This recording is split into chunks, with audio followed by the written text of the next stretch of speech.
Vamos começar. Pessoal, boa noite. Vou falar já boa noite. Boa noite a todos e a todas. Tá? Nós somos o GEPOM, o Grupo de Estudos e Pesquisa em Oriente Médio. Eu sou o professor Andrew Trauman.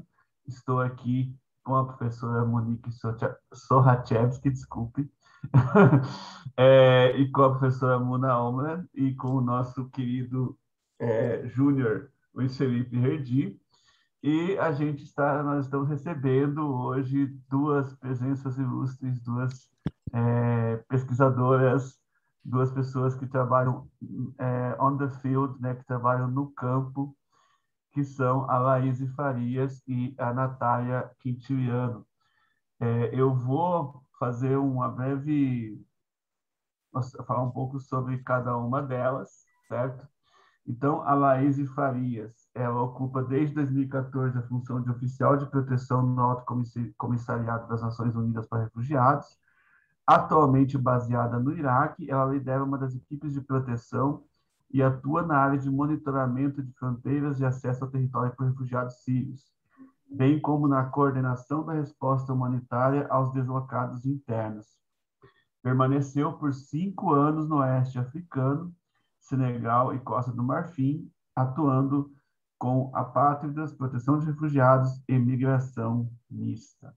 Tá?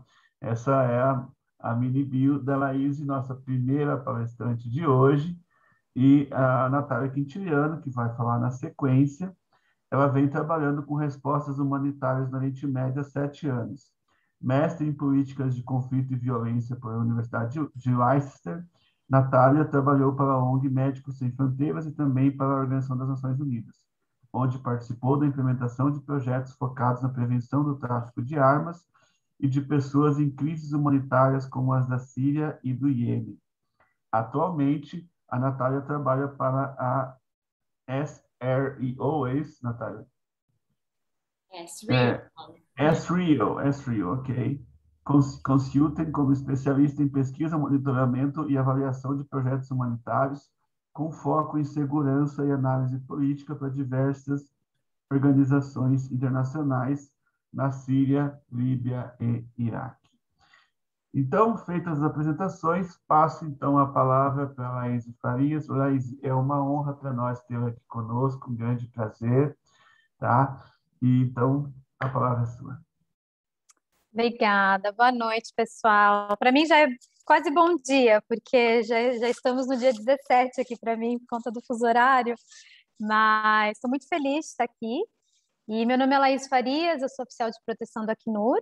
Vou fazer um pequeno disclaimer, que eu até falei para o pessoal há um pouco de tempo atrás, que a energia corta muito aqui, tá? Assim, eu estou no 3G, então a princípio não vai cortar a internet, mas é bem capaz de ficar tudo escuro. Então, se ficar, vocês já sabem, faz parte, é normal. Como a Monique falou, eu moro atualmente em Dohuk, no Iraque, e eu trabalho já quase 8 anos no Acnur. Então, talvez só um pouquinho da minha trajetória acadêmica. Eu sou formada em Direito pela PUC de Campinas e em Relações Internacionais pela FACAMP. Quando eu terminei a faculdade, eu sabia que eu queria seguir essa área de trabalho humanitário, mas eu não entendia nada dessa carreira, não conhecia ninguém, não tinha nenhum contato.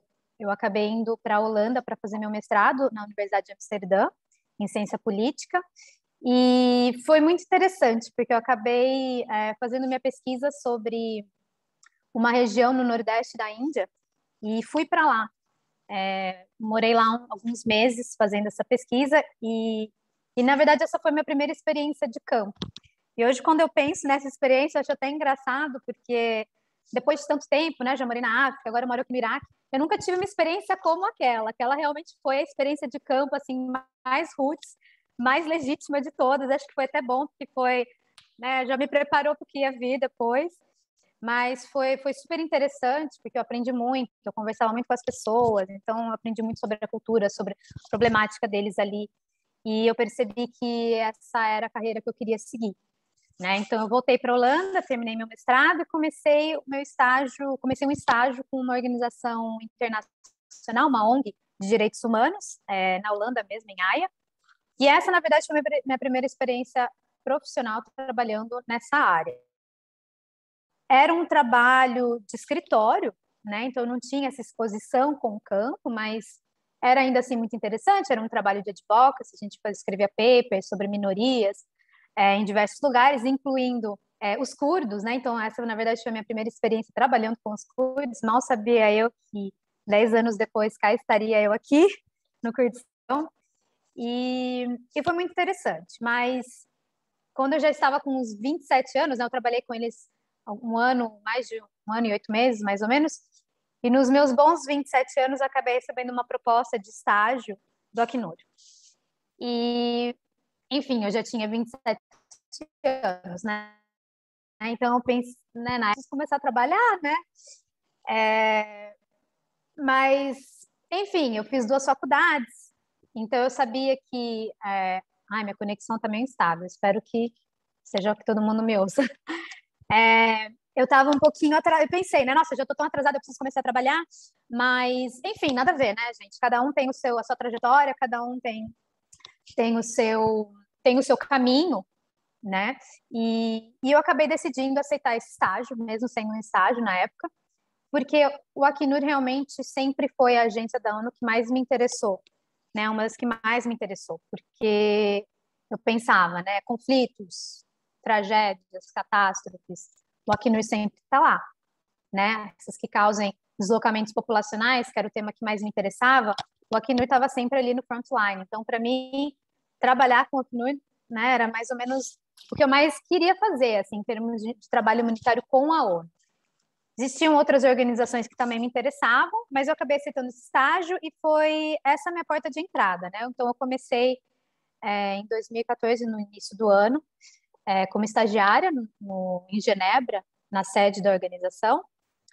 E eu trabalhei alguns meses como estagiária, depois eu fui contratada como consultora, e depois de 1 ano e meio, eles me ofereceram um trabalho no Senegal.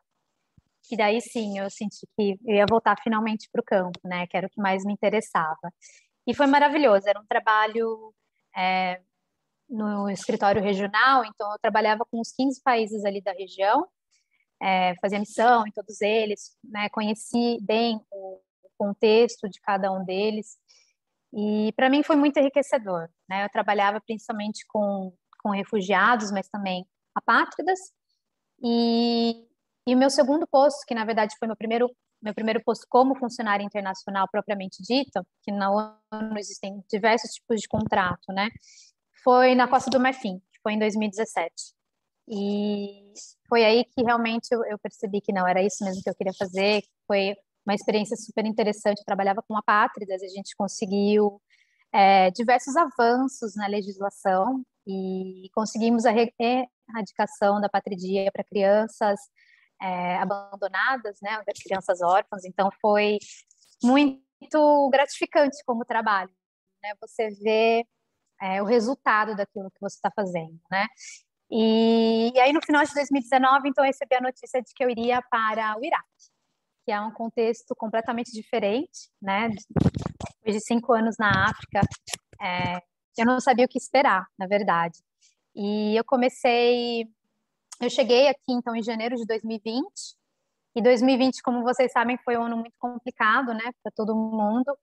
E como é que funciona para nós, né? Essas operações que eles chamam de alto risco, né, que a gente está em zonas de alto risco, a gente trabalha 6 semanas, aqui onde eu estou, são 6 semanas no país, 1 semana fora. Então, uma no mínimo, né? 1 semana fora, mas aí que não conta nas suas férias, mas aí se a pessoa quiser tirar férias também pode tirar. E bem na época que o aeroporto daqui de Erbil fechou, eu estava no país e acabei ficando presa 4 meses aqui. Que não tem problema, na verdade, mas o mais difícil é que a gente não podia nem ir para o campo. Então, eu fiquei presa no meu apartamento aqui, né? Não podia nem ir para o escritório, nem ir para o campo. Então, isso foi muito difícil. Mas assim que o aeroporto abriu, então eu fui para o Brasil e aí eu fiquei presa no Brasil 7 meses. E foi aí que eu acabei fazendo vários cursos, aliás, da Japão. Foi muito bom para mim, né, Monique? E foi difícil, principalmente por essa questão do fuso horário, né? Ter que trabalhar, acordar no meio da noite para fazer reunião, enfim. Mas, então, 2020 eu meio que desconsidero um pouco, porque eu não tive tanta proximidade com o trabalho, né? Tanta proximidade com o campo. E foi realmente em 2021. Eu me considero meio nova ainda no escritório por conta disso, mas na verdade eu sou uma das mais antigas aqui, porque por conta da questão de ser uma operação de alto risco, a gente pode ficar no máximo, são 2 anos, no máximo 3 anos. Então a maioria das pessoas que estavam aqui quando eu cheguei já foram embora. Mas o trabalho em si é muito interessante. A gente tem aqui uma população mista de refugiados e deslocados internos. Então, refugiados são quase 300 mil, na sua maioria são refugiados sírios, refugiados curdos, na sua maioria também, estão aqui no Kurdistão iraquiano, então são sírios curdos, muitos deles morando aqui onde eu estou, em Dohuk, mas a maioria estão em Erbil. Né? Erbil é a capital do Kurdistão iraquiano, é o grande centro populacional, e então a maioria dos refugiados acabam indo para lá, né, que tem mais oportunidades de trabalho. Mas Dohuk ainda assim é uma região muito importante porque ela concentra a maior parte dos campos, né? Os campos, no caso, seriam esses assentamentos temporários, né? Que a gente fala temporário, a gente quer acreditar que são temporários, mas muitos deles estão aqui há quase 10 anos, né? A gente tem refugiados sírios de 2012, os primeiros que chegaram, 2011, 2012. Então, Dohuk concentra 5 campos de refugiados. Erbil também tem alguns, mas a maioria fica por aqui. E a gente tem também refugiados de outras nacionalidades, como palestinos, iraquianos, iranianos e turcos, sudaneses, né?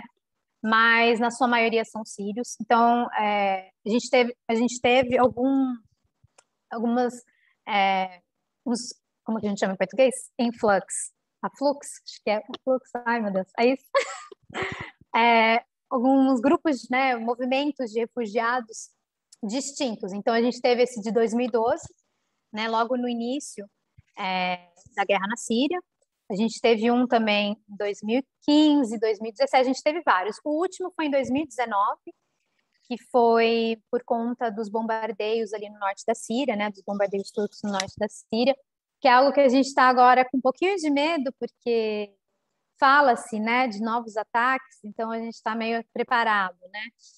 Mas na ocasião, então foi outubro de 2019, a gente teve quase 20 mil sírios, né, que atravessaram a fronteira e vieram para cá. Então a maioria teve que passar por Dohuk, porque eles eram levados todos para um campo que ficava aqui no distrito na verdade não é nem no distrito de Dohuk, mas na província de Dohuk, e na sua maioria depois eles foram para Erbil ou voltaram para a Síria. E é bem difícil, porque assim, o nosso trabalho, né, a gente tem esse envolvimento com o trabalho humanitário, a gente está muito engajado na questão da proteção internacional, mas outro ponto importante do nosso mandato é soluções duradouras, né? E é difícil a gente falar soluções duradouras para essa população por enquanto, né? Que nem eu falei para vocês, na Costa do Marfim a gente teve aquelas histórias de sucesso, né? Com a Patridia, que a gente conseguiu efetivamente garantir, né? Uma solução para essas crianças, para esse problema. Mas aqui fica ainda um ponto de interrogação. Né? O nosso campo maior é praticamente uma cidade, as casas são feitas de tijolo mesmo, né? De concreto, e o campo temporário, que é esse que a maioria das pessoas, onde elas passaram em 2019, são tendas, né? Então, assim, o conforto é mínimo, né? E se a gente pensar que já fazem 2 anos, né, que elas moram nessas condições, então é bem complicado, a gente está vendo agora o que fazer, né? Qual vai ser a solução, se elas vão continuar nesse campo, se vão para outros campos, porque as condições de vida são muito difíceis. Então, esse é a nossa população principal. A gente também trabalha com deslocados internos. Se a gente pensar, né, qual que seria a diferença, né? Esses deslocados internos, eles são os próprios iraquianos, né? E os deslocados internos são as pessoas que acabam se deslocando dentro do seu próprio país, né, e não atravessam uma fronteira internacional. E aqui no Iraque elas passam de 1 milhão. Em Dohuk, a gente fala de mais ou menos 330 mil em Dohuk, e a maioria, então, 60% moram em zonas urbanas, periurbanas e rurais, e 40% moram em campos. Então, eu falei que são 5 campos de refugiados, mas são 15 campos de deslocados internos só em Dohuk. Então, para a gente é difícil, porque a nossa equipe agora também é menor e a gente tem que monitorar a situação em 20 campos, né? Então, a gente trabalha muito com parceiros que estão lá toda semana em cada um dos campos, tem as reuniões de proteção, reuniões, enfim, de diversos temas. E só para vocês entenderem um pouquinho a situação desses deslocados internos, né? Eu falei que eles são iraquianos, mas a maioria dessa população é Yazidi, né? Da província de Nínive, distrito de Sinjar. Então, os Yazidis são um grupo étnico-religioso, né? Que foi alvo de ataques, né? Vocês devem se lembrar, eles foram alvos de ataque por parte da Organização Autodeterminada Estado Islâmico, do Iraque e do Levante, ISIL, ISIS, Daesh, em 2014. E na época, quando eles invadiram as cidades, né, infelizmente muitas pessoas foram mortas no ato, né, principalmente homens jovens, idosos, e as mulheres, muitas foram capturadas, e muitas estão até hoje. A gente não sabe, né? Na verdade, assim, a gente não tem muitas informações, mas a gente tem colegas yazidis no escritório e eles sabem, assim, eles têm algumas informações de que talvez essas pessoas, né, que são parentes, mulheres e crianças, estejam vivas ainda, né?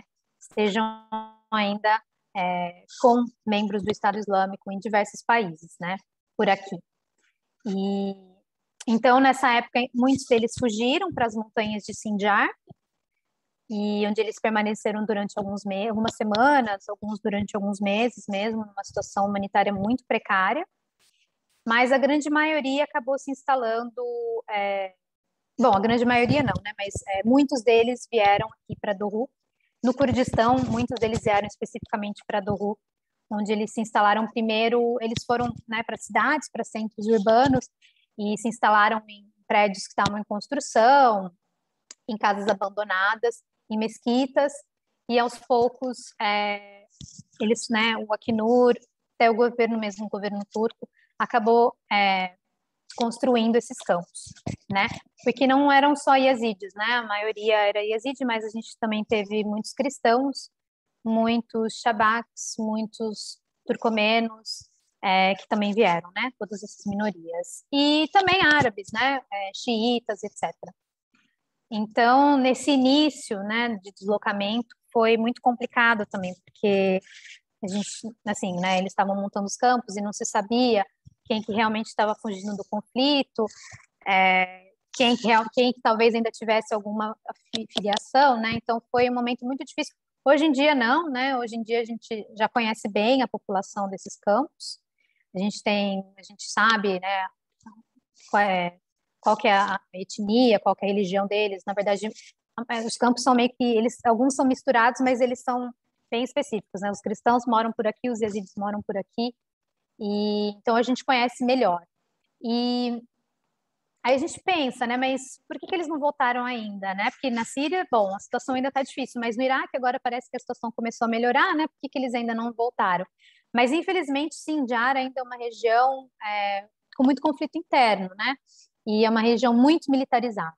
Então, a gente teve, o ano passado, um movimento muito forte de deslocados voltando para Sinjar, muitos deles por conta do Covid, porque trabalhavam para o governo como, enfim, no exército ou na polícia e tal, e eles não podiam ficar indo e voltando. A família deles morava aqui nos campos e eles tinham que trabalhar, e por conta do Covid, do lockdown que foi feito, eles ficavam separados das famílias. Então, muitos acabaram voltando para Sinjar, mas a situação era muito precária, então agora está tendo um movimento até inverso, né? Deles voltarem para os campos. Então a gente está tentando entender, né, o porquê disso, e efetivamente a situação lá está precária, não apenas a questão de segurança, mas de infraestrutura, né? Então, assim, não tem água, não tem energia, a maioria das pessoas também perdeu as suas casas, que foram destruídas e até hoje não foram recompensadas. Então, é difícil, né? E como eu falei, a gente tem colegas que são que são de lá, que vivem aqui hoje, que trabalham com a gente, e a gente sabe que não é possível, né, um retorno. Mas ainda assim, a maioria já retornou, mas aqui esses de Dohu que a gente imagina que ainda vão permanecer por aqui por algum tempo. Bom, acho que é mais ou menos isso. Não sei se eu ainda tenho tempo para falar, mas é mais ou menos esse o contexto. Para mim foi muito difícil quando eu cheguei, porque eu fiquei muito tempo morando na África, né? Então, o que me ajudou muito foram os cursos do Japão, mas também eu li muito, eu gosto muito de literatura, né? Então, eu li muito, eu ainda leio até hoje livros de autores iraquianos, e eu converso muito com as pessoas, né, do escritório, para entender um pouco, né, como as pessoas pensam por aqui, como é a cultura delas. Eu gosto muito de conversar com, principalmente, os nossos motoristas, que são os que mais gostam de falar, tal, da cultura deles, e a gente tem alguns que são cristãos, e eu acho, assim, maravilhoso. Estou até aprendendo um pouquinho de aramaico, que eu imagino, fico pensando, nossa, como é que pode, né, que ainda, as pessoas ainda falam essa língua. Então, é uma região muito maravilhosa, né? Assim, para mim, é o berço mesmo da civilização, e eu estou aprendendo muito. Mas é assim, né? É um aprendizado contínuo, porque cada dia aparece alguma coisa nova para gente aqui. Então é isso, pessoal. Se vocês tiverem alguma dúvida, fico à disposição. Laís, muitíssimo obrigado. Sua fala foi assim muito instigante. Tenho certeza que vão surgir muitas perguntas. Eu mesmo já tenho algumas aqui na cabeça. A Monique também. E agora eu passo a palavra, então, para a nossa segunda convidada de hoje, a Natália Quintiliano.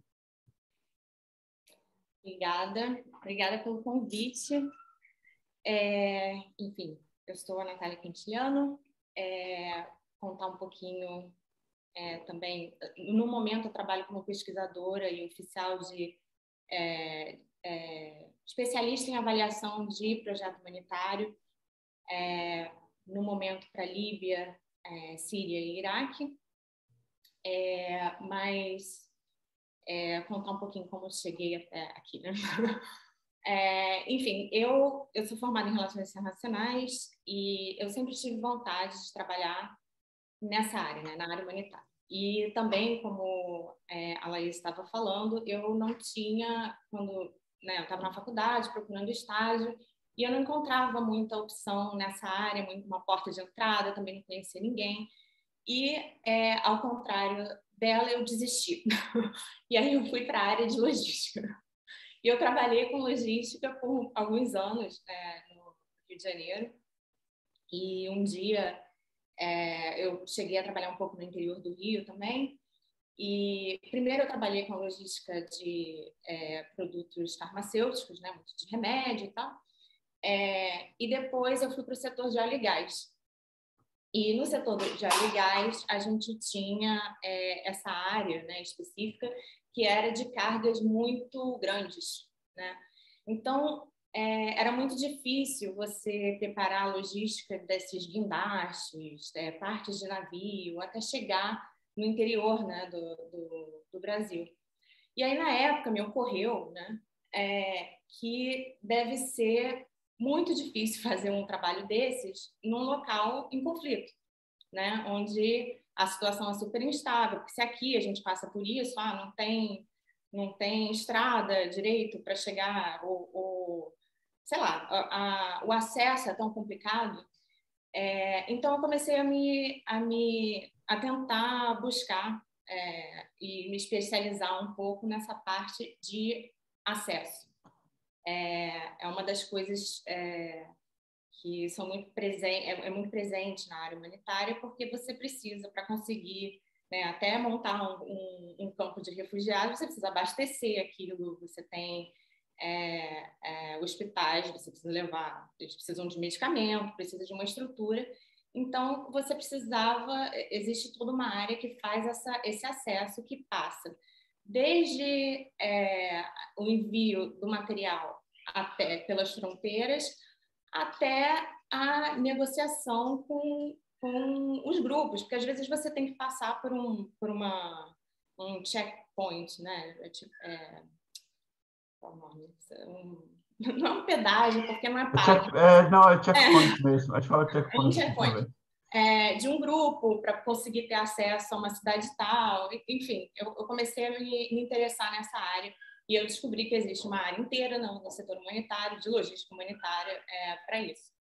E aí, na época, eu acabei aplicando para uma vaga com a OCHA, que é uma agência da ONU de assuntos humanitários, né? Organização das Nações Unidas para Assuntos Humanitários. E eles tinham uma missão, eles me mandaram um e-mail, eu estava no escritório, no Rio, perguntando se eu tinha a disponibilidade de ir para a fronteira da Síria, em 2014, para fazer... Na verdade, o trabalho não era muito de logística, tinha um pouco mais dessa parte... Eu não sei se vocês estão conseguindo ouvir, mas a minha filha está chorando aqui de fundo. Desculpa. Tinha uma parte dessa de logística, mas era também um pouco de segurança, porque na época, em 2014, foi o auge assim, do Estado Islâmico na televisão, né? Então, era a época dos sequestros, né, da decapitação, enfim. E, na época, a Turquia era o ponto, ainda na verdade, né, a fronteira onde todas as organizações que querem abastecer ou enviar qualquer coisa para o norte da Síria, tem que ser por essas fronteiras da Turquia. Hoje em dia, só existe uma. E todo ano, praticamente, é uma luta no Conselho de Segurança para eles conseguirem renovar esse mandato, porque se fechar essa fronteira, não tem mais acesso à população de lá. Isso significa que não tem mais como mandar energia, não vai ter mais energia, não tem como mandar comida, não tem como mandar medicamento, fecha, né? As pessoas ficam totalmente sitiadas. Então, era um momento de muita tensão, porque aquela fronteira, na época, era controlada pela Al-Nusra, que é um grupo que antes era um braço da Al-Qaeda, né? E eles estavam controlando a fronteira entre a Turquia e a Síria. E a gente precisava mandar todo o material, né? A ONU tem um hub, digamos assim, e as ONGs também usam aquele hub para mandar. Como se fosse um corredor, né, humanitário. Como se fosse, não, é um corredor humanitário, né, para chegar ao norte da Síria. E então a ONU estava sofrendo muita crítica, porque eles estavam dizendo que no meio dos materiais estava indo arma e pessoas, enfim, estavam sofrendo essa acusação. Então a ONU criou um mecanismo para monitorar o que estava sendo passado, né, de um lado da fronteira para o outro. Então, eu fui trabalhar lá, nesse mecanismo. Foi uma coisa meio engraçada, porque eu tinha aplicado, assim, mas eu não estava esperando aquele e-mail, né? E eu lembro que eu recebi o e-mail, eu cheguei eu sentei na frente do meu chefe, e eu repeti, eu falei, então, eu acho que talvez eu tenha que... Era uma missão de 3 meses. Falei, então, acho que talvez eu tenha que sair por 3 meses, porque eu vou monitorar o fluxo de carga na fronteira da Síria, que está sendo... E ele ouviu aquilo, ele... Hã? O que você está falando? Eu falei, não, eu só quero saber se quando eu voltar eu vou ter meu trabalho de volta. Mas, na verdade, foi assim que eu entrei, né, nessa área. Eu fiquei lá um tempo, foi muito interessante. A gente ficou... muita coisa aconteceu enquanto a gente estava lá, né? Foi assim, muito o auge assim, do conflito, não que tenha acabado, né? Mas foi justamente na época daquelas cenas, eu acho, que a gente criou do conflito sírio, dos refugiados na fronteira, dos bebês sendo passados pela cerca, né? Enfim, era uma situação muito caótica para mim. Eu acho que quando eu cheguei lá, o meu maior susto foi ser menos caótico do que eu imaginava, porque as pessoas já estavam vivendo naquela situação há tanto tempo que já tinha aquela sensação de normalidade, né? Então, foi óbvio um choque de realidade para mim, inicialmente, né? E foi isso. Eu fiquei fazendo esse trabalho um tempo, depois eu acabei saindo e continuei trabalhando para o conflito da Síria, também pela Jordânia, numa missão similar. E depois acabei indo para o Médicos Sem Fronteiras, para uma missão também para a Síria. A gente fazia desde a construção de hospitais no norte da Síria, né, ali em Idlib, e também em campos de refugiados no Líbano, que o Médicos Sem Fronteiras tinha clínicas e tal. E também em campos palestinos, sírios e palestinos. Depois acabei recebendo um contrato profissional, né, com a ONU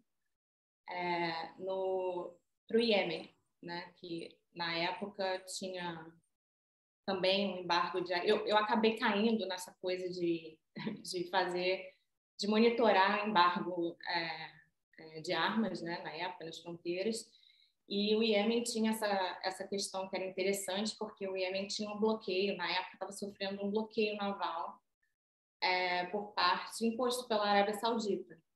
E também uma parte do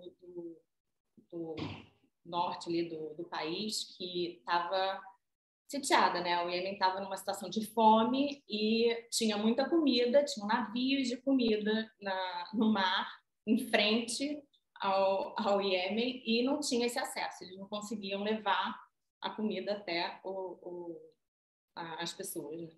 Então, a ONU criou uma missão, também era uma missão de monitoramento, que todo navio que fosse para o Iêmen, que fosse para essa parte do Iêmen, um porto chamado Hudaida,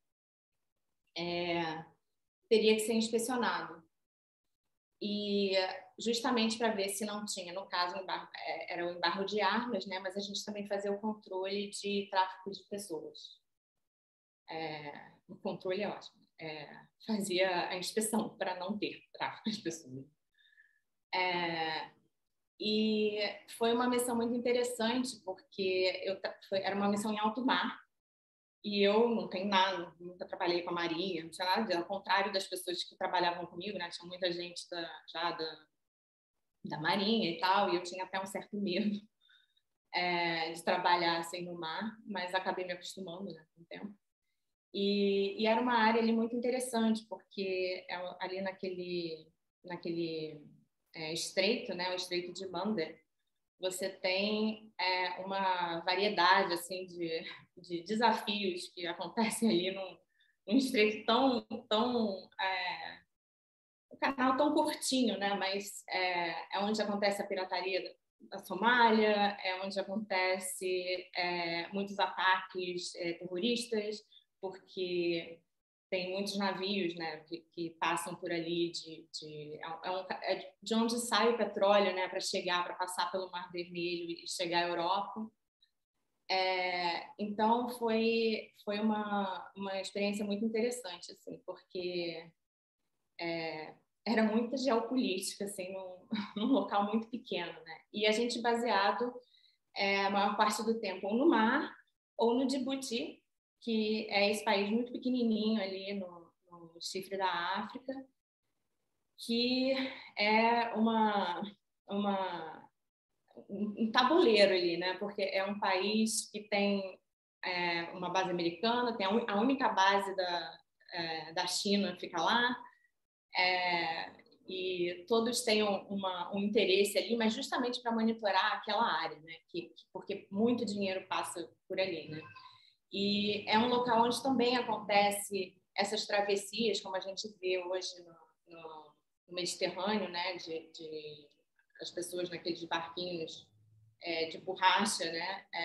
Acontecia isso lá também. E então era um local muito, não sei qual seria a palavra, mas assim muita coisa acontecia ali, né? Onde a gente trabalhava. E depois de uns anos, eu resolvi sair daquela missão e trabalho agora com monitoramento de projeto avaliação de projeto e pesquisa para várias organizações. Eu faço uma consultoria para várias organizações diferentes. Na Líbia, a gente faz um trabalho um pouco com a IOM, que é para os refugiados de imigração, principalmente para os que querem fazer aquela travessia do Mediterrâneo. Eu faço um trabalho também com o Conselho de Refugiados da Dinamarca no Iraque. Eles têm muitos projetos de retirada de minas terrestres, tem projeto de coesão social, então a gente faz o mapeamento dos atores internos numa área específica, a gente trabalha muito em Telafar, e que mais? E na Síria também, nós temos vários projetos, mas principalmente no norte da Síria, ali em Idlib, também na parte de segurança e segurança operacional também. E é isso, eu acho, minha parte. Natália, muito obrigado. Tá? E então a gente vai passar para as perguntas aqui. Eu tenho uma pergunta aqui da Eliene para a Laís. Tá? Ela quer saber, é uma pergunta muito simples, ela quer saber quantos funcionários trabalham contigo na agência.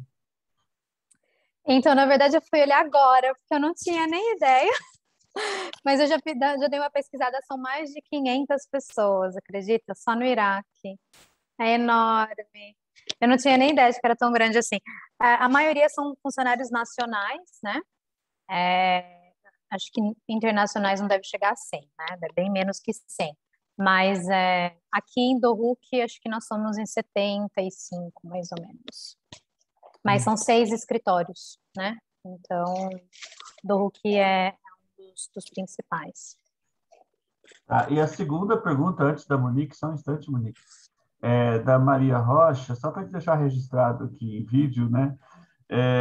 Ela gostaria de saber sobre o idioma que você se comunica quando estava na África e se trabalha com tradutores nas regiões remotas. Então, era francês, né? Porque eu trabalhei no Senegal e na Costa do Marfim. E no Senegal ainda era um escritório regional, então meu trabalho era mais em inglês. E aí, quando eu cheguei na Costa do Marfim, eu achei que fosse ainda, né? Mais em inglês, não, era tudo em francês. Relatório, e-mail, tudo. Conversar com o ministro, era assim. Então, assim, meu francês na época nem era muito bom, mas aí deslanchou, né? Porque eu não tinha outra opção. Mas quando a gente ia para essas zonas, né, mais remotas, então, geralmente a gente ia com algum colega que falasse o idioma local. Ainda mais que na Costa do Marfim, eles têm diversos idiomas, né? Senegal, a maioria ainda era o Wolof, mas Costa do Marfim eram vários. E eu também fui para vários países que falavam inglês e português, né? Então, para mim foi ótimo. Foi a primeira vez que eu trabalhei em português. Foi quando eu fui para Guiné-Bissau. Então, foi bem interessante. Mas você não precisou exercitar seu aramaico, então, nessa história. Não! Não precisei testar o meu Wolof, nem o aramaico. Então, Monique, por favor. Gente, eu queria, antes de mais nada, bater palmas e agradecer muito, né? Laís, madrugada em Dohuk, no Iraque, né? E você conectada. E Natália está no Brasil, né? Com um bebê pequeno, a filha chorando no lado. Né? Enfim, eu acho que esses depoimentos de vocês é muito importante frisar. São 2 mulheres humanitárias, né?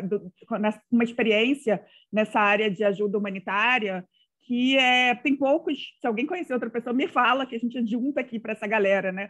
Então, eu queria tanto agradecer esse esforço, né? Enfim, como frisar isso. Acho que é claro, né? Pelas trajetórias de vocês duas, né? E é impressionante isso, né? A gente começa a ter uma presença brasileira crescente, né? Como humanitários. Eu conheci a Natália porque eu coordenava o MBA e ela me contava na época, né, de como as agências internacionais queriam brasileiros alguns anos atrás, e vocês certamente são aí, né, âncoras. Eu quero fazer uma pergunta às duas, né, que eu acho importante de pensar, que como é que a imagem do Brasil nesse trabalho, em que medida, né, a Adriana Abdenur cunhou o termo para, quando ela estuda peacekeeping, ela fala Brazilian way of peacekeeping, né? E eu trabalhei muito com militares brasileiros, porque sabe lidar com rico, sabe lidar com pobre, tem jeitinho, né? Como é que existe um Brazilian way of humanitarian, né? Enfim, o borogodó aí que vocês percebem, que é bem como isso é visto, né? E também a questão de mulheres. E, Laís, você está no Acnur, né? E você está no Acnur no Iraque. E foi no Iraque, em 2003, que um dos cariocas, não é nem brasileiro, mais importantes foram mortos, que é o Sérgio Vieira de Mello. Né? A Samantha Poderosa, né? A Samantha Power escreveu o livro, fez o TED Talk. Né? Então, eu tenho muita curiosidade em saber se fala-se no Sérgio Vieira de Mello aí, como é que é isso. Mais uma pergunta, mais rapidinho, mais uma pergunta para a Laís e uma para a Natália. Laís, eu estou numa banca agora de mestrado, em que a menina fala sobre mulheres e crianças do Estado Islâmico em campos de refugiados. Eu não sei o quanto você pode falar sobre isso, mas seria interessante você falar se é de fato isso, né?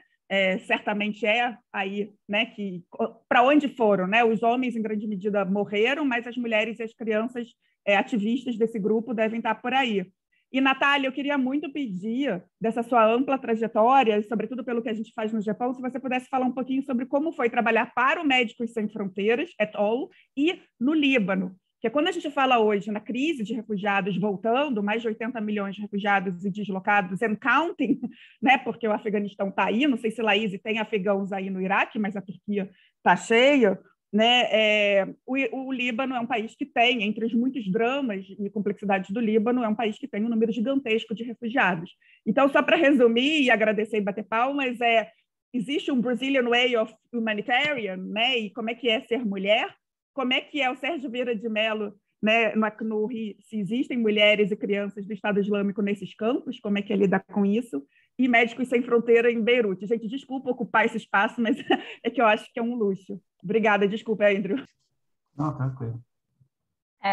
Bom, talvez eu comece então, Natália, se não tiver problema.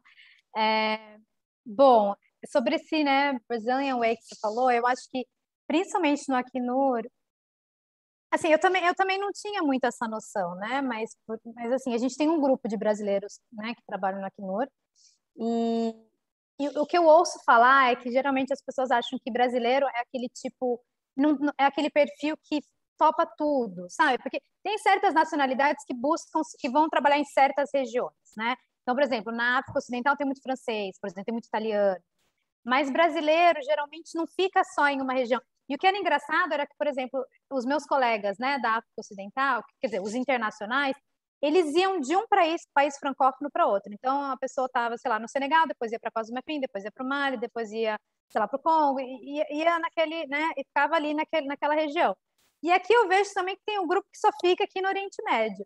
Mas eu sinto que os brasileiros não. Então, por exemplo, eu estava na África, agora eu estou aqui no Oriente Médio, eu adoraria talvez ir, sei lá, para a Ásia depois. Agora tem muitos brasileiros que trabalham na América Latina, né, pela questão do espanhol, também não tem tanta gente que fala espanhol, mas eu acho que eles são muito bem vistos, assim.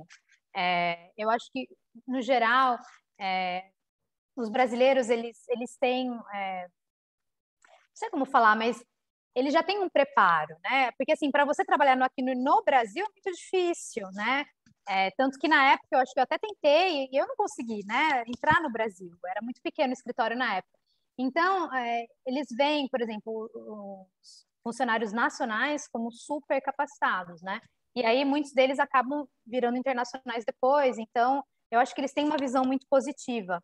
E eu entrei na ONU através de um programa que agora não existe mais, mas que na época existia, que era tipo o YPP, né? Young Professionals Program, que não existe mais, que era específico para o Acnur. E eu lembro que eles falavam que todo programa tinha que ter um brasileiro. Né? Foram 3 anos desse programa. Então, no primeiro teve, no segundo teve, no meu tive eu fui a única brasileira, mas todos os anos eles queriam um brasileiro. Então, por esse lado, eu acho que nós somos muito bem vistos. Mas eu vou dizer que, atualmente está um pouquinho difícil, assim, a situação. Mas, enfim, em relação ao Sérgio Vieira de Mello, não, para mim também, na verdade eu não falei, né, mas o Sérgio, para mim, foi uma grande figura, né, uma das pessoas que, assim, eu aspirava muito o tipo de trabalho que ele fazia, e eu lembro que na época da morte dele, para mim foi muito chocante, eu também li o livro. Então, quando né, eu falei, nossa, eu estou indo para o Iraque, né, que foi bem lá onde aconteceu, eu fiquei emocionada, né, para ser bem sincera. E aqui fala-se, vira e mexe, fala-se sobre os, mas fala-se mais a questão da segurança, né? Então, assim, eles sempre lembram, né, daquele ataque. Então, e a gente tem uma agência específica de segurança que foi criada depois daquele ataque, que antes nem tinha, né? Que foi a UNDSS. Então, a gente toda vez que quando a gente vem para cá, a gente tem que fazer um curso que eles chamam de SAFE, que é um curso super pesado, porque tem uma parte prática. Então, eles fazem assim uma encenação como se a gente tivesse sido raptado, como se tivesse um acidente, enfim, uma coisa bem... Tem gente que até quebrou a perna já. Quando eu fiz, ainda bem que não era tão grave. Acho que eles receberam muitas... o pessoal reclamou muito, né? Muitas reclamações. Mas eles falaram muito, né, do Sérgio, e a gente tem um hall, né, uma sala de eventos no compound de Erbil que chama Sala Sérgio Vieira de Mello. Eu acredito que em Bagdá tem ainda mais, né? Mas acho que existe, assim, muito carinho e tem fotos dele também lá. Sobre a questão das mulheres, né, do Estado Islâmico, a gente não tem muita informação, né, porque o que a gente sabe é que elas estão em um campo específico alguns campos específicos na Síria. E o que a gente sabe é que às vezes tem retorno de algumas dessas yazidis que estão nesses campos, né, para cá. Mas isso não é feito pelo Acnur. É uma coisa meio... Eles fazem diretamente com um departamento do governo aqui, que intermedia isso. Acho que tem algumas ONGs internacionais que também trabalham, alguns grupos de pressão americanos que também se envolvem. A gente não se envolve nessa questão. A gente sabe quando elas chegam, porque muitas vão para os campos, então às vezes elas precisam de cuidados, né, psicológicos, etc. Então a gente tem equipes e os parceiros, né, acabam trabalhando com essas mulheres. O problema de muitas dessas mulheres ao retornar é que é a questão dos filhos, né? Porque aqui o filho ele segue a religião do pai, né? Então, se essas mulheres tiveram filhos dessas relações que elas foram forçadas, né, a ter com esses homens do Estado Islâmico, então eu não estou falando das mulheres esposas do pessoal desses militantes, eu estou falando das yazidis mesmo que foram raptadas, enfim, sofreram violência sexual. E muitas delas tiveram filhos, né? E aí, como o filho segue a religião, então, do pai, para a comunidade é muito difícil, né? Porque eles nem se misturam, né? Então, assim, para eles aceitarem aquela criança, que aí, no caso, seria uma criança muçulmana, é difícil. Então, muitas delas acabam não voltando para suas famílias por conta disso, porque elas não querem se separar dos filhos. Então, vocês imaginam um trauma, né? Que elas têm que passar. Mas essas mulheres do Estado Islâmico em si, a gente não tem informação, mas a gente sabe que sim, né? Tem até uma que é muito famosa, aquela, né, da Inglaterra, que estava em um daqueles campos, agora acho que ela não está mais, ela ainda está na Síria. Mas é perigoso, a gente vira e mexe, a gente ouve falar de homicídios, né, naqueles campos. Então é complicado. Aqui os militantes estão ou foram mortos, né, ou eles estão em detenção.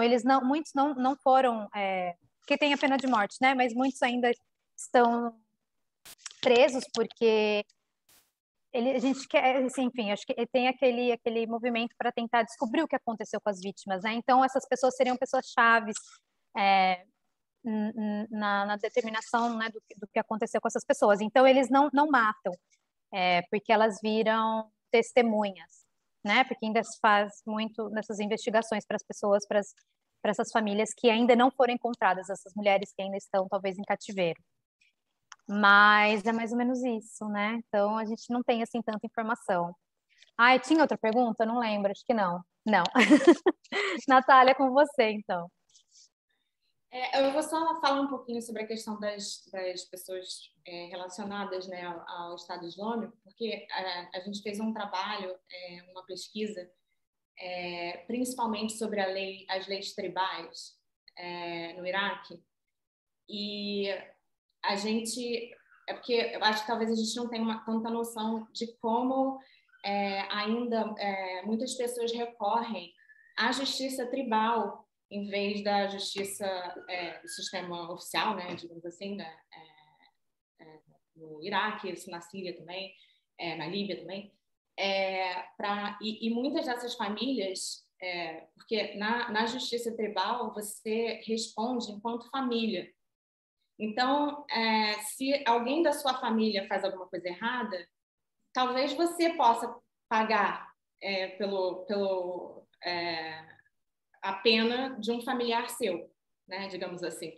E muita gente sofre, até nem teve nenhum contato direto, assim, mas teve um primo que se juntou, teve sabe, alguém da família, e isso já é razão para uma punição para sua família inteira, né?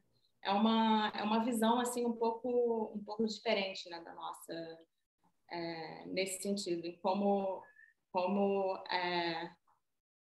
sei lá, não sei, você imagina, não, seu primo roubou aqui, então por causa disso vão tirar isso aqui de você, né?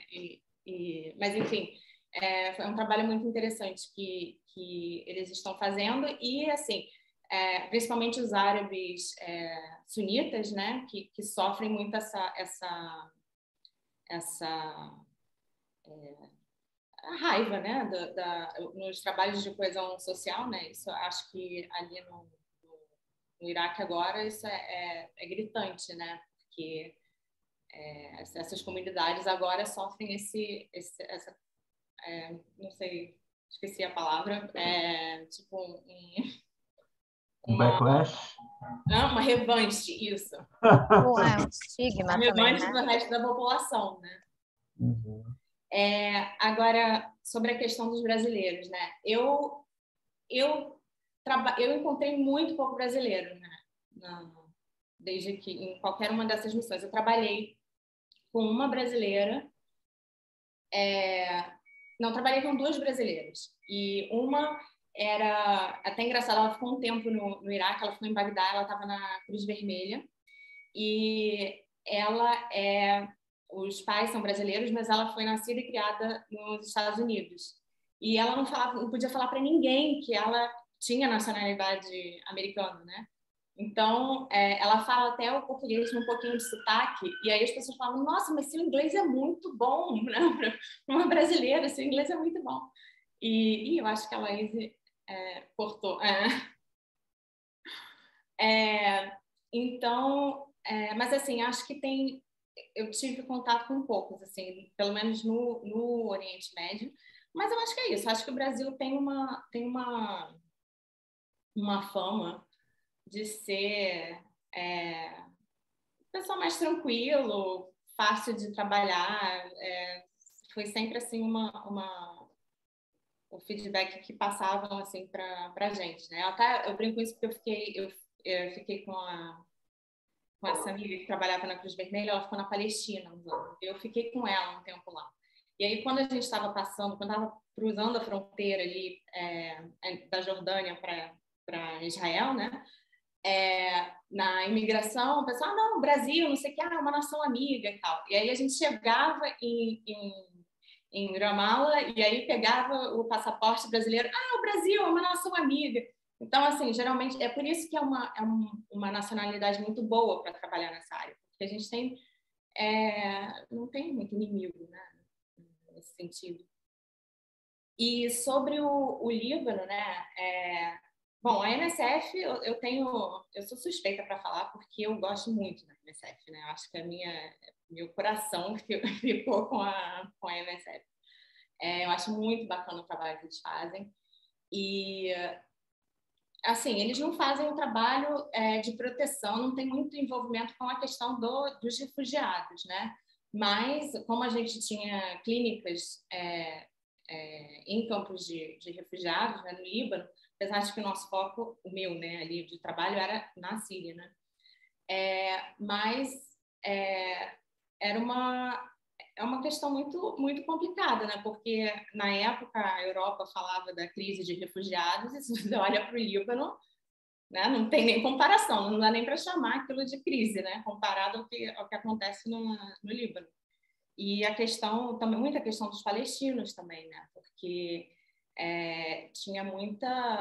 tem muita dificuldade legal, né, para eles no Líbano especificamente. E, então é isso, assim, acho que era também, acho que no Líbano foram muitos, acho que no caso da Síria, né, muitos sírios que foram para o Líbano estavam ligados a uma parte, né, do conflito, digamos assim, e a Turquia pegou o pessoal ali do norte, mais da oposição, né? Então, assim, a gente trabalhava muito com sírios, refugiados no Líbano. Acho que, no momento, ainda é o país com maior população per capita, né, de refugiados sírios. E, enfim, acho que não sei exatamente qual é essa pergunta com relação a eles, mas é isso, acho que é gritante, lá você vê, né? Tem uma desigualdade. O Líbano eu acho muito parecido com o Brasil, né? Em vários sentidos. E tem também essa questão que a gente tem aqui, né? Não sei, meio elitista também, em algumas situações, e os refugiados eles vão para a classe, não sei, que precisa, tem refugiado que não consegue acesso às escolas, enfim, é uma crise dentro da crise do Líbano. Natália, eu tenho mais uma pergunta aqui para você e eu gostaria de fazer uma pergunta para as duas. Eu vou dar uma de Monique aqui e também vou aproveitar a oportunidade, vou aproveitar um pouco de vocês aqui. Primeiro, então, Natália, tem uma pergunta aqui da nossa querida Mabel, que ela pergunta para você se você pode contar um pouco sobre sua experiência no Iêmen nos barcos. Ela pergunta como que é quando vocês descobrem pessoas. Acho que ela se refere a tráfico de pessoas, tá? Essa é uma pergunta. E agora a minha pergunta, que vai para vocês duas.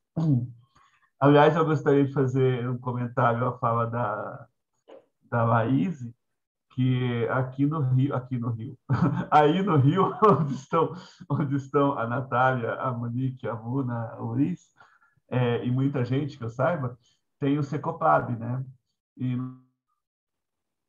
no Secopab, ali na Vila Militar, tem um treinamento muito parecido com esse. Inclusive, eu tenho uma aluna que passou mal depois de um sequestro, uma simulação de sequestro que foi tão realista, que ela ficou assustadíssima, assim, ela teve uma crise de pânico depois do sequestro, porque ela foi realista demais.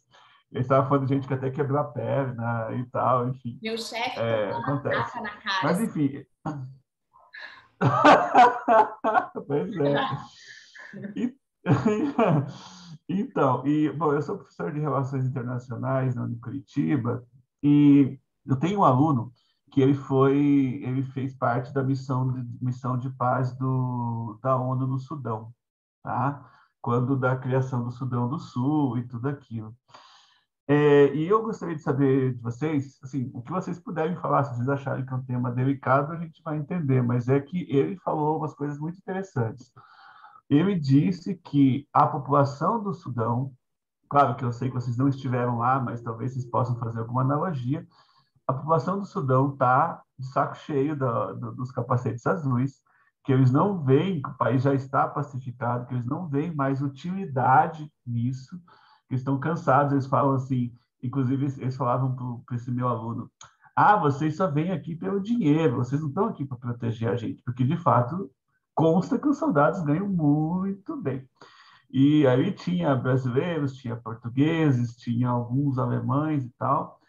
E o centro da minha pergunta ele disse que a situação no Sudão já poderia, as capacetes azuis já poderiam se retirar, mas que é uma grande pressão da União Africana para que isso não aconteça, porque eles estão sempre querendo tirar mais dinheiro da ONU e manter a ocupação. A cara da Natália. Essa é uma questão que eu gostaria de saber se vocês podem comentar. E aí, para fechar, a gente tem também, quer dizer, fechar essa rodada de perguntas, a gente tem uma pergunta da Maria Rocha, que ela quer saber se vocês sofreram alguma discriminação por serem ocidentais. Então, resumindo, Natália e os barcos, tráfico de pessoas, as duas sobre missões de paz na África. Você tem essa questão da União Africana, pedir dinheiro e tal, e a questão de discriminação por ser ocidental. Quem começa? Posso começar, então? Pode ser, você e o Iêmen. Você e o Iêmen. Então, era uma missão, assim, nós sabíamos, né, quais navios que iam desembarcar nessa área, né, do Iêmen.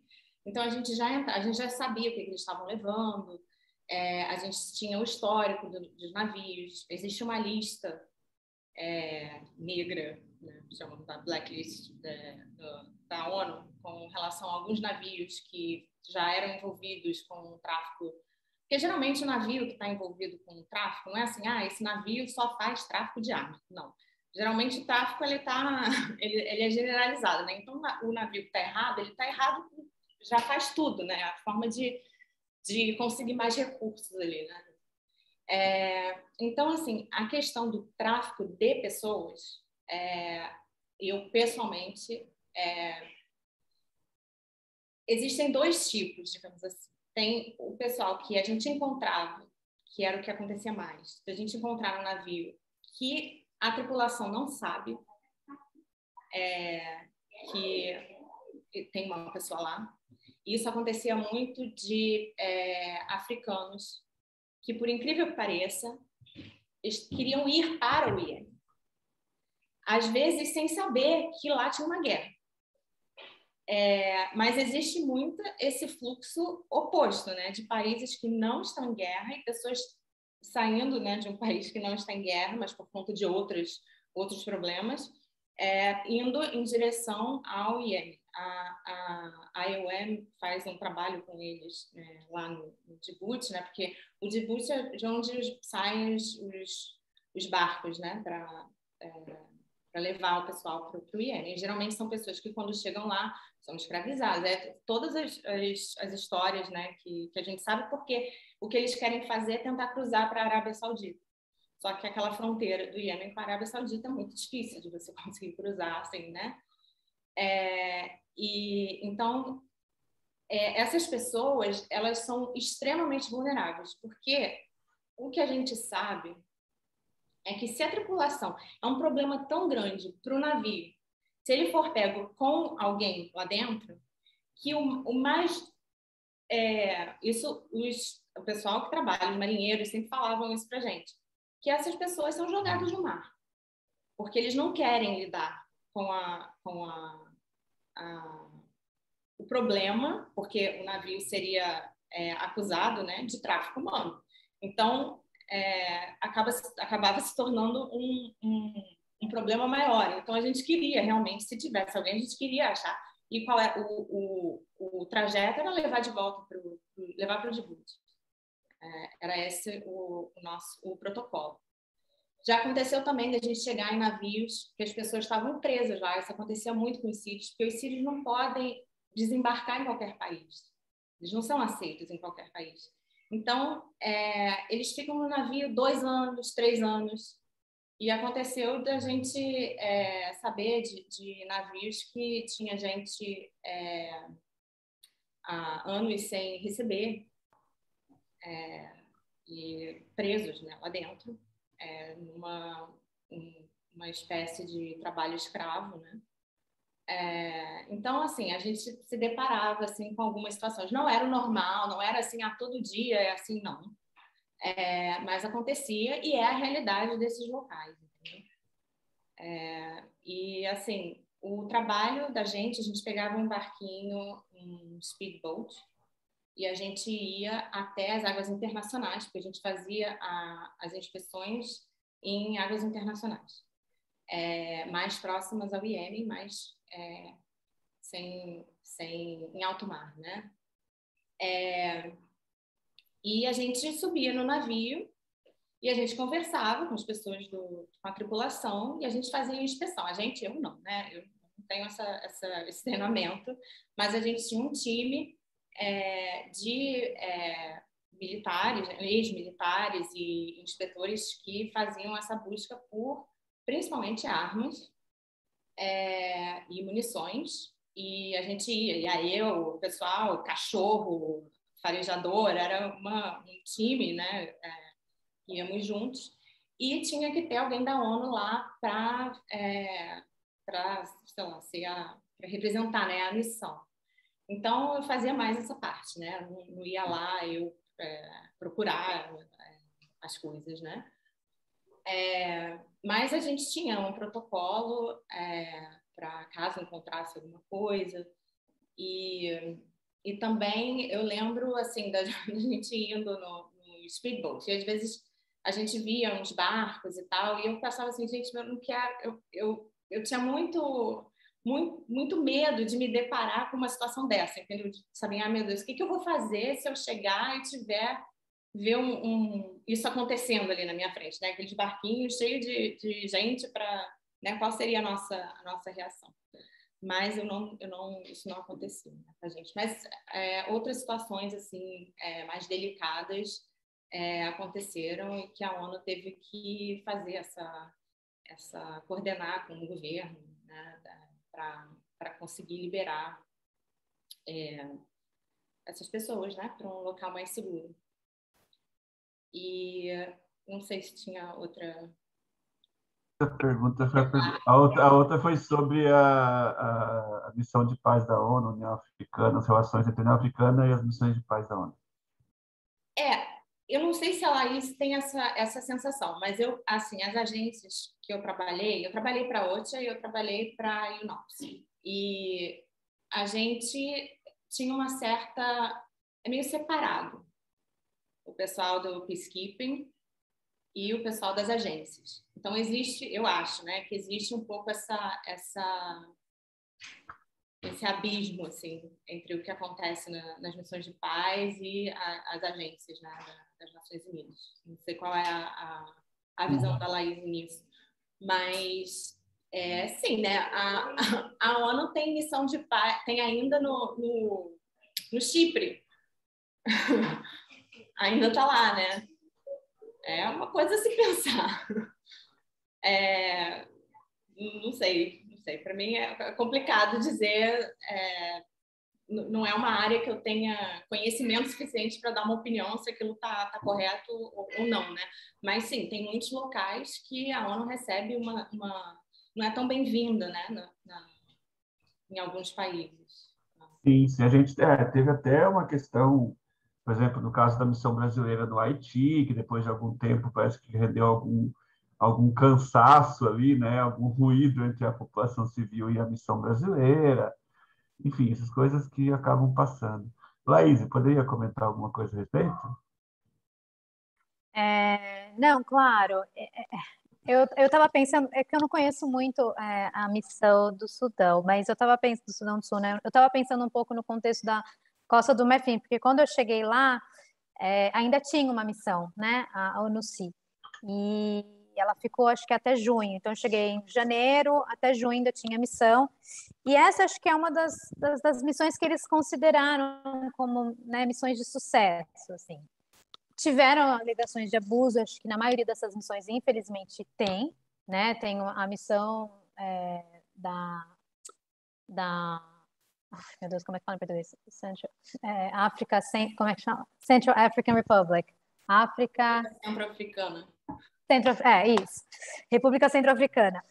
Teve muito problema, né? Não sei se vocês sabem, alegações de comportamento abusivo, violência sexual por parte dos capacetes azuis, muitos franceses também. Então, assim, isso acontece, né? É difícil porque geralmente são pessoal do exército, né? Que acaba indo para essas missões. E tem, sim, diferença entre o pessoal da agência, o pessoal, né, dessas missões de paz, e até das agências executivas, né?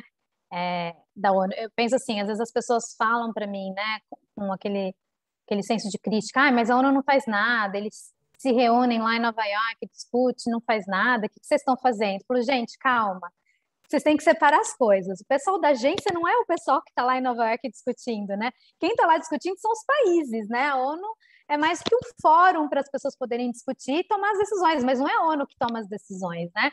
são os países, no caso do Conselho de Segurança, né? No caso executivo ali.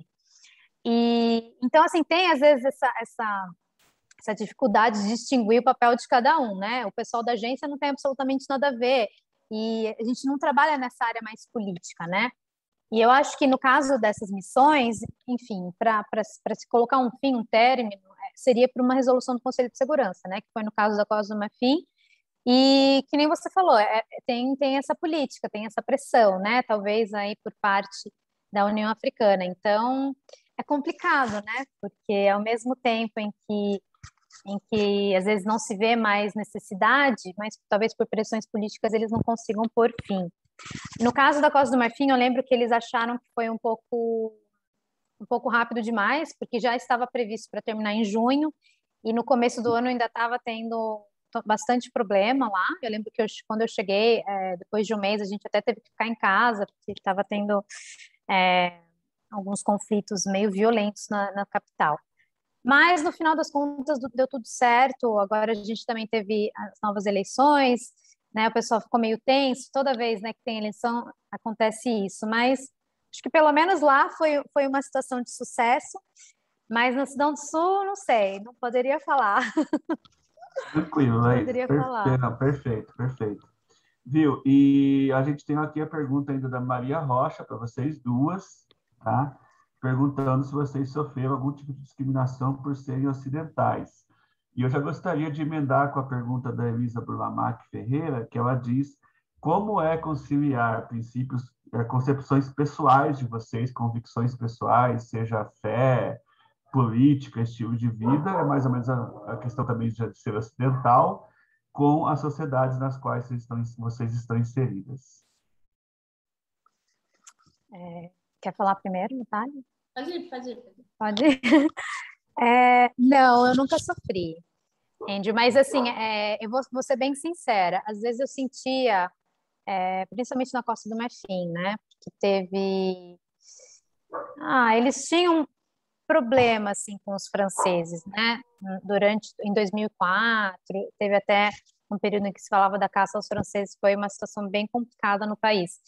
Então, às vezes eu sentia, assim, por parte de algumas pessoas, assim, uma hostilidade. Aí eu logo falava, mas eu não sou francesa não, tá? Ó, brasileira. Porque eles adoravam falar assim, vocês, os europeus. Gente, eu não sou europeia não, gente. Tipo, eu sou brasileira, não tem nada a ver. Né? O nosso país também foi colonizado. Então, às vezes eles tinham essa coisa, né? Pela questão da cor. Mas aí, pelo fato de eu ser brasileira, eu acho que não. E era meio que oposto, na verdade. Eles sempre falavam, o Brasil, né? Principalmente na África. No Brasil vocês têm muita proximidade com a cultura africana. Sim, a gente tem, né? Muita. E então acho que nesse aspecto não, né? Nunca senti isso. Pelo contrário, e também a questão do futebol, né? Eu nem gosto muito de futebol, mas assim todo mundo, o futebol, eu adoro futebol. E aí eu sentia que já tinha aquela conexão, tal. Então vamos no futebol. E nos países lusófonos africanos tem a questão das novelas, né? As novelas brasileiras fazem muito sucesso, lançam gírias, modismos, em Angola, e não é só Moçambique. lá não, viu? Até aqui as pessoas já falaram de novelas brasileiras. Eu achava o máximo. Que legal. Eu achava o máximo. E a segunda pergunta são sobre as suas convicções pessoais e a sociedade onde você vive. Isso é muito engraçado, eu já conversei muito assim com os meus amigos sobre isso, porque a questão, por exemplo, da religião nunca foi muito presente assim na minha vida, né? Assim, eu acho que, enfim, eu nunca falei muito sobre isso, nunca pensei muito sobre isso, mas desde que eu me mudei, né, começando pela África, é um assunto presente o tempo todo, né? E aí lá, por exemplo, você né, principalmente na África Ocidental, você distingue as pessoas pelo nome, né? Então, nos países francófonos, por exemplo, as pessoas com nome francês geralmente são cristãs, e aí os demais, né, com nomes mais árabes, assim, seriam os muçulmanos. E muitas vezes eu não sabia, né? Então, a maioria, por exemplo, no Senegal, a maioria das pessoas é muçulmana, né? 95%. Então, na época do Ramadã, né? O pessoal não está comendo, tal. Aí eu perguntava para algum colega, eu acho que uma vez, eu lembro que ele entrou no meu escritório, eu estava bebendo água, né, que eu costumava não beber, assim, na frente das pessoas, por uma questão de respeito. Aí eu falei, ai, nossa, me desculpe, né? Ele falou assim, por quê? Eu falei assim, ai, não sei se você não tá, né, não tá comendo, não tá bebendo e tal. Ele falou assim, não, mas eu sou cristão. Eu falei, ai, ok. Você não sabia? Olha o meu nome. Eu falei, ai, gente, não sabia, desculpa. Aí a coisa que você vai aprendendo, né? Então, assim, eu aprendi a conviver com isso agora, né? Porque já faz, sei lá, desde 2015, então já faz uns bons 6 anos, quase 7 anos, que a religião virou uma coisa muito presente. Eu vejo aqui no escritório também, né? Aqui no Iraque. Os meus colegas cristãos, imediatamente a gente já tem uma conexão, né? São pouquíssimos, mas e eu nem sou muito religiosa, né? Mas eu acho que às vezes isso acaba me favorecendo, então eu jogo com isso um pouco. Mas é complicado, né? Assim, para mim, eu aprendi a conviver com isso, aprendi a conviver também com essa questão cultural ser muito diferente, né? Às vezes o papel das mulheres. Eu lembro uma vez eu fui para Serra Leoa, a gente tinha um treinamento, o treinamento era meu, né? Eu ia dar o treinamento e um colega acabou me acompanhando para não ter que fazer o treinamento a semana inteira. E ele fazia alguns slides, só algumas das apresentações. E aí eu lembro que quando eu cheguei, a gente foi conhecer as autoridades e tal, e eles passaram reto, assim, foram direto falar com ele, como se ele fosse o chefe da missão. E aí, depois de um tempo, enfim, eu já estava até meio que acostumada, né? Depois de um tempo, ele falou para mim, ele falou, nossa, deve ser difícil, né? Porque eu percebi o que aconteceu ali, nunca tinha pensado nisso, né? Como deve ser, como para você deve ser mulher numa situação como essa. Ai, a gente se adapta, né? Porque ao mesmo tempo eu também estou no país deles, né? Então, assim, a gente tem que ter essa flexibilidade um pouco. Mas, eu acho que também para você trabalhar nessa área, você tem que ser flexível, né, em todos os aspectos. Mas eu não tive que trabalhar em nenhum país que eu tive que ter mudanças, né, drásticas, nem no vestimento. Assim, investimento, claro, um pouco, mas descobrir o cabelo, nada, né? Então, acho que por enquanto ainda tá ok. Não tive grande dificuldade. Ok, Natália, então, recapitulando, discriminação e sobre suas convicções pessoais. Não, eu acho que eu nunca sofri discriminação assim, por ser ocidental, né? Eu trabalhei, bom, ali no Iêmen, a gente trabalhava muito com a Arábia Saudita, né? Que é um país mais conservador, assim, para dizer o mínimo. Mas é engraçado porque eu não sei se é porque a minha missão quase não tinha mulher. Então, tem até uma foto que a gente tem uma vez no Dia da Mulher, que tinha eu e um monte de homens, assim, a gente falava, não tem, cadê o gender balance da missão? Né? Porque tem muita essa preocupação nas agências humanitárias em geral, né? De colocar mais mulheres.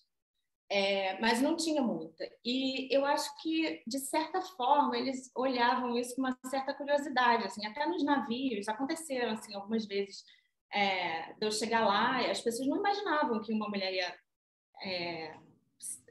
estar lá, muito menos ser responsável pela missão. Né? Então, eles geralmente sabiam que uma mulher estava chegando quando eu dava a minha mão assim, para pedir ajuda, para a gente subir a escadinha lá do navio, e eles falavam, mas o que você está fazendo aqui? Né? Tinha uma curiosidade muito grande de saber por que a gente estava lá e tal. Mas nunca tive assim, uma discriminação direta, mas em alguns tem países e países. Né? Eu, sinceramente, eu acho que o Brasil tem muito a ver com o Oriente Médio. Né?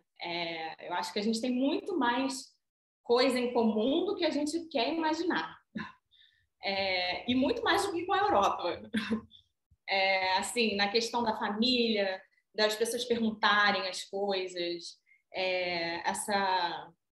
muito ser mais centrada, né, na questão familiar. A gente tem muita questão de discriminação também, né? Então acho que a gente tem é legal encontrar várias coisas em comum também, né? Nessas culturas diferentes que a gente acha que está tão separado.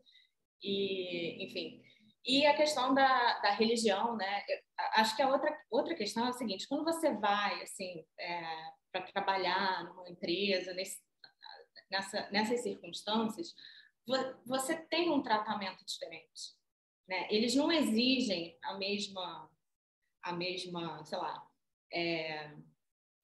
que você siga tudo certinho como as pessoas de lá, né? Como se você fosse uma mulher daquele país. Então, pelo menos essa é a sensação que eu tenho, né? Eles têm uma tolerância muito maior, digamos assim, para o que a gente fazia, né? E eu fico pensando sempre até nessa questão dos refugiados, porque eles falam assim, não, porque a pessoa vai para outro país e não aprende a língua, e não se veste de tal jeito, né? Fala, cara, eu, quase 8 anos, 7 anos em país islâmico, eu nunca usei véu, só assim, para visitar algum local sagrado, mas, entendeu? Por respeito e tal, mas nunca tive essa obrigação. Agora, os países que eu fui também, né? Tem países que têm outra dinâmica. Mas até na Arábia Saudita, você não tem, como estrangeira, você não segue as mesmas obrigações, né? Então, acho que tem um pouco essa distância, né? Você fica um pouco numa bolha, eu acho, né? Até porque você trabalha com pessoas da mesma área, e aí as pessoas que você trabalha também, mesmo que sejam locais, estão mais acostumadas com as pessoas estrangeiras, por aí vai. E as minhas convicções, eu acho que desde que eu entrei, eu tinha muito essa coisa de, até porque eu sempre quis trabalhar nessa parte de segurança, de conflito e tal, então eu acho que eu sempre quis ter uma cabeça mais assim, eu me vejo como testemunha das coisas, entendeu? Eu não me vejo como uma, sei lá, não sei, eu acho que eu me separo um pouquinho, tento não projetar as minhas convicções no local onde eu tô, né? Porque senão seria uma vida muito difícil, muito infeliz, eu acho. Acho que é uma coisa que acho que com o tempo a gente vai aprendendo a separar um pouco. Agora, o que acontece muito, eu acho, né, eu tive essa experiência, é de pessoas ocidentais, de países desenvolvidos, que vão para os países de desenvolvimento e acham que lá não tem regra. E aí começam a se comportar de um jeito que no país deles você acha que eles não iriam fazer, entendeu? E aí, só porque estão num país que não tem, que acham que é um oba-oba. Isso é uma coisa que eu acho que me incomoda mais do que as convicções das pessoas, dos nacionais. Entendeu? Não sei se a Laís teve essa experiência, mas dá para mim é muito nítido, assim, que acha que não tem regra. Natália, eu tenho uma pergunta, senão eu já pergunto assim que você vai me responder com uma palavra só, que é a pergunta da Patrícia, que ela pergunta em qual país você está agora. Quer dizer, não nesse momento, mas qual país você está trabalhando agora. Oficialmente, eu estou na Turquia, mas trabalhando com Líbia, Iraque e Síria. E aí tem uma pergunta também, não sei se foi você, provavelmente foi você, que falou que os sírios não podem desembarcar em qualquer lugar. Não sei se foi você, se foi a Laís que comentou. E a Patrícia Magri perguntou o porquê disso. Por causa da questão da guerra, do conflito, né? Porque não é... Quando você está no navio, você para, desembarca em outros portos até para trocar de navio, voltar para casa, alguma coisa assim. Só que ali naquela região não são todos os portos que aceitam sírios, porque quando você chega, a questão do asilo é isso, você pode chegar, quando você chega no país, você tem a opção de pedir asilo. Eu acho que para evitar que isso aconteça, né, que os sírios peçam para ficar ou não retornem a Síria, algo assim, e queiram ficar naquele país. Então, os países fecham a porta. Simples assim, infelizmente. E a nossa professora Muna Omran, ela comentou aqui, muitos terroristas se infiltram como refugiados. Então, também deve ter essa questão da segurança, né? O medo da entrada de sírios em determinados países, etc. E tal. Mas eu acho que se você olhar assim, o histórico na Europa dos ataques que sofreram desde a época, né, com o avanço do Estado Islâmico, você tem muita gente que está ali de segunda, terceira geração, que são franceses, são ingleses e que faziam esses ataques, né? Eu acho que talvez o problema esteja mais nessa falta de não integrar os refugiados do que os refugiados em si, porque eu acho que os refugiados chegam com outra, sei lá, outra cabeça. A gente fala refugiado também como se, né, tem refugiados de todas as... Eu trabalhei tem muito refugiado trabalhando na ONU, ganhando muito bem, obrigada. Não é assim, tem refugiados em situações muito diferentes, né? Mas sim, tem essa possibilidade, né, de ter alguém infiltrado, mas aí também não sei se vale fechar a porta assim para todo mundo. Talvez só lembrar que muitos europeus foram para a Síria e para o Iraque lutar com o Estado Islâmico, né? Não, esse caso que você falou então... da inglesa, eu acho isso surreal, o que a Inglaterra fez de tirar a nacionalidade dela. Nacionalidade dela. Assim, a gente pegava todo mundo que fez algum problema, que tira a nacionalidade brasileira e pronto, aí vira o problema dos outros. Né? Agora, por que a Síria tem que ser o país responsável de lidar com ela? Né? Enfim, foi fora do tópico. Posso te fazer mais uma pergunta aqui, Natália? Uhum. Eu tenho uma pergunta aqui do Matheus. Ele pergunta como está o atual conflito na Líbia. Você poderia falar um pouquinho e se o conflito tem atrapalhado o trabalho de vocês? O conflito não atrapalha o nosso trabalho porque a gente meio que trabalha com conflito, né? Então, não é assim. Atrapalha, assim. Se não tivesse conflito, você não estava lá. Exatamente. A gente trabalha lá por causa do conflito. Mas agora, assim, não é a Líbia está em pós-conflito, né? Só que eles têm uma situação delicada, assim como, enfim, todos os países ali da região, mas a Líbia tem uma saída para a Europa, né, por mar. Então, tem refugiados de outros países que vão para a Líbia para fazer aquela travessia no mar, que a gente vê que volta e meia dá problema, muita gente morre e tal. Então, tem muitos programas, muitas agências que estão lá por causa disso. Tem muito trabalho de contra mina terrestre e proliferação de armas, porque quando o Gaddafi morreu, ele tinha um dos maiores arsenais militares da região e aquilo ali foi saqueado por quem quisesse, chegava lá e tirava um pouquinho. Então, aquilo abasteceu o grupo não estatal, né, na região inteira, enfim. Então, tem muito trabalho com relação a isso também, a questão da mina terrestre, e tem as questões internas, né? São países que ainda têm as questões étnicas e conflitos internos mesmo que enfim, acabam gerando ataques. Mas a Líbia está numa situação um pouquinho diferente agora. Bem, há pouco tempo, né? Mas agora está se tentando montar um governo novo, enfim, de novo. Ok. Bom, então a gente vai, pessoal, encaminhando o nosso encerramento. Eu gostaria de agradecer a presença de todos e todas e gostaria de pedir assim, as considerações finais de vocês, Laís e Natália, por favor, nossas ilustres convidadas. Foi muito, muito bom mesmo. Obrigada, Andrew. Obrigada, pessoal.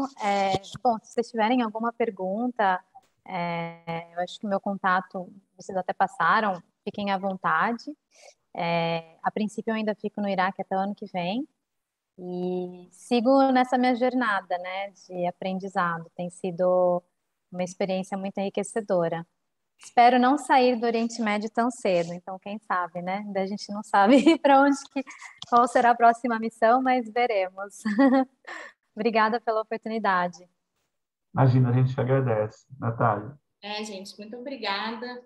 Eu acho que para mim, assim, fica sempre a fazer isso, né, de tentar entender melhor a situação, até quando a gente fala assim, refugiado ou no Oriente Médio, porque eu acho que isso o Japão faz tanto, né, de mostrar as diferenças, né, porque não dá para falar nem de refugiado, nem de Oriente Médio como se fosse uma coisa só, né, tem tantas camadas aí e tão interessantes, mas eu acho que é uma região que geralmente causa uma certa inquietação, sei lá, você fala, não, porque eu estou indo para o Líbano, eu estou indo para o Iraque, e as pessoas, meu Deus, não sei o quê. E aí, às vezes, no Líbano, você fala, não, porque eu sou do Brasil, e as pessoas falam, nossa, mas lá é muito perigoso. Então, a gente sempre se acostuma com a violência que a gente é exposto, né? E são países muito interessantes, lindos, uma população linda, riquíssima, que eu sou muito apaixonada e que eu acho muito legal que as pessoas conheçam mais e visitem. Estou falando para ir visitar a Líbia agora, né? Mas sei lá, eu acho que vale muito a pena, assim, não vão se arrepender. Pessoal, então, em nome do GEPOM, né, o meu nome, da professora Monique, da professora Muna. Muna que está com a mão erguida. Diga aí, Muna, desculpa. Você está aplaudindo. Desculpa, acho que a Muna está aplaudindo. Acho que a Muna está aplaudindo, desculpa. Então, em meu nome, da Monique, da professora Muna e do nosso pesquisador Luiz Felipe, eu agradeço a presença de todos e de todas e agradeço especialmente a Natália e a Laís, foi brilhante realmente a participação de vocês aqui. Obrigado pelo tempo dispensado a nós aqui. E, enfim, pessoal, muito obrigado a todo mundo, um bom final de semana para vocês e até a próxima. Até a próxima. Obrigada, pessoal. Tchau. Até mais. Beijo, Laís, beijo, Natália, beijo, Isadora, gente. Beijo. Tchau, tchau.